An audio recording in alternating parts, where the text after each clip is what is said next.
birds in the night. Vous n'avez pas eu toute patience. Cela se comprend par malheur. De reste, vous êtes si jeune, et l'insouciance, c'est le lot amer de l'âge céleste. Vous n'avez pas eu toute la douceur. Cela par malheur d'ailleurs se comprend. Vous êtes si jeune, ô ma froide sœur, que votre cœur doit être indifférent. Aussi, me voici plein de pardon chaste. Non, certes, joyeux, mais très calme en somme, bien que je déplore, en ces mois néfastes, d'être, grâce à vous, le moins heureux homme. Et vous voyez bien que j'avais raison, quand je vous disais, dans mes moments noirs, que vos yeux, foyer de mes vieux espoirs, ne couvaient plus rien que la trahison.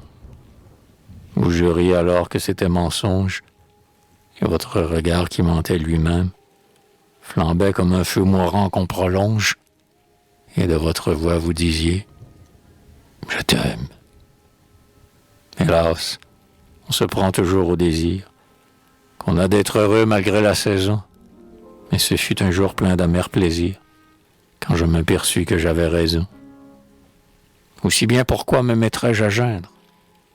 Vous ne m'aimiez pas, l'affaire est conclue, et ne voulant pas qu'on ose me plaindre, je souffrirai d'une âme résolue. Oui, je souffrirai, car je vous aimais, mais je souffrirai comme un bon soldat, blessé qui s'en va dormir à jamais, plein d'amour pour quelques pays ingrats. Vous qui fûtes ma belle, ma chérie, encore que de vous vienne ma souffrance, n'êtes-vous donc pas toujours ma patrie, aussi jeune, aussi folle que la France? Ah, je ne veux pas. Ne puis-je d'abord plonger dans ceci mes regards mouillés? Pourtant mon amour, que vous croyez mort, a peut-être enfin les yeux dessillés. Mon amour qui n'est que sur souvenance, que sous vos coups il saigne et qu'il pleure, encore et qu'il doive, à ce que je pense, souffrir longtemps jusqu'à ce qu'il en meure. Peut-être a raison de croire entrevoir en vous un remords qui n'est pas banal, et d'entendre dire en son désespoir à votre mémoire, ah, fi, que c'est mal. Je vous vois encore. J'entr'ouvrirai la porte. Vous étiez au lit comme fatigué, mais au corps léger que l'amour emporte, vous bondîtes nu et pleurez gai. Oh, quel baiser, quels enlacements fous! J'en riais moi-même à travers mes pleurs. Certes, ces instants seront, entre tous, les plus tristes, mais aussi mes meilleurs.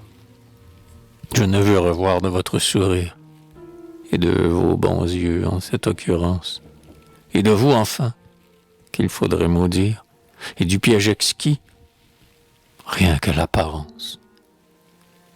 Je vous vois encore en robe d'été, blanche et jaune avec des fleurs de rideau, mais vous n'aviez plus l'humide gaieté du plus délirant de tous nos tantôt.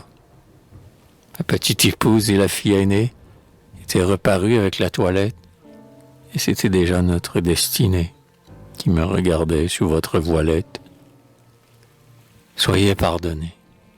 Et c'est pour cela que je garde, hélas, avec quelque orgueil, en mon souvenir qui vous cajola, l'éclair de côté que coulait votre œil. Par instant, je suis le pauvre navire qui court dématé parmi la tempête, et, ne voyant pas Notre-Dame luire, pour l'engouffrement priant s'apprête. Par instant, je meurs la mort du pécheur, qui se sait damné s'il n'est confessé, mais car dans l'espoir de nul confesseur, se tord dans l'enfer qu'il a devancé. Oh, mais, par instant, j'ai l'extase rouge du premier chrétien, sous la dent rapace, qui rit à Jésus témoin, sans que bouge un poil de sa chair, un air de sa face.